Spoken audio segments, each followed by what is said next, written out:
মালয়েশিয়ার কুয়ালালামপুরে ৩ দিনব্যাপী আসিয়ান সম্মেলন শুরু হয়েছে। এতে যোগ দিতে এরই মধ্যে মালয়েশিয়া পৌঁছেছেন মার্কিন প্রেসিডেন্ট।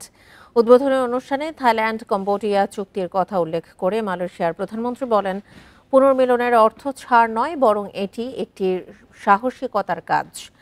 এ সময় মিয়ানমারে সহিংসতা বন্ধ এবং মানবিক সংকট লাঘবে আসিয়ান জোট কাজ করছে বলেও জানান তিনি। বান্ডেল থাকলে প্রতি সেনমানিতে টাকা বাঁচবে।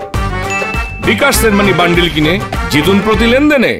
দক্ষিণ পূর্ব এশীয় দেশগুলোর এই সম্মেলনে গুরুত্ব পাচ্ছে মার্কিন শুল্ক, বিরল খনিজ ও সীমান্ত সংঘাত সহ নানা বিষয়।